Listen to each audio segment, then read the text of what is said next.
Wieso ist der Mischproche gekommen in Finnland? Okay.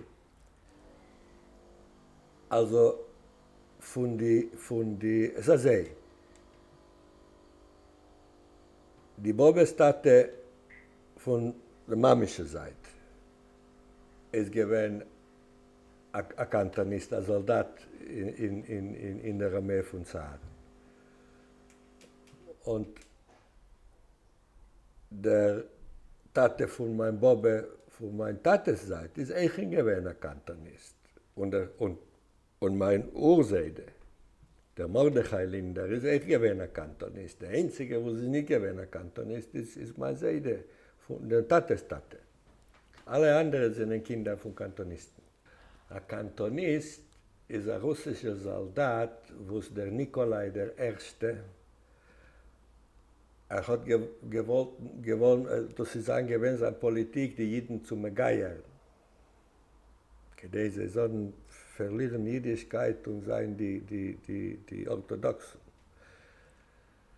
Das hat institutionalisiert, dass man hat kleine Kinder, 11 Jahre, 12 Jahre, und man steckt sie rein in diese Schulen, diese Kantonistskolen.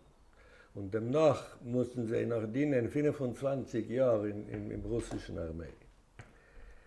Aber was er nicht verstanden hat, er und seine gaslonischen Minister, sind gewähnt, dass die russischen Bauern haben nicht gekannt schreiben und lesen. Aber bei den Jiden ist gewähnt Cheder. Also wenn ein Jüngerlich ist 11, 12 Jahre, weiß das schon, er kann lesen und schreiben. Und er hat seine Jüdischkeit nicht verloren. Eben die Zeiten sind gewesen sehr schwer. Und man kann beendigen in Vladivostok, man kann beendigen in Alaska, vor 1867.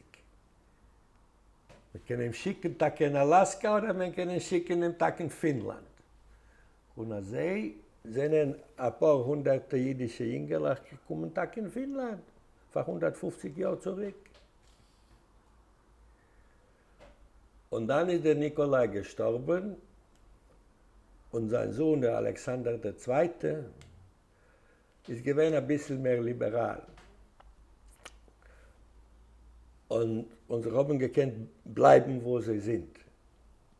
Und haben die Mädel von den Städten, von wann sie sind gekommen. Und sie sind in die Kehilles in Finnland entstanden.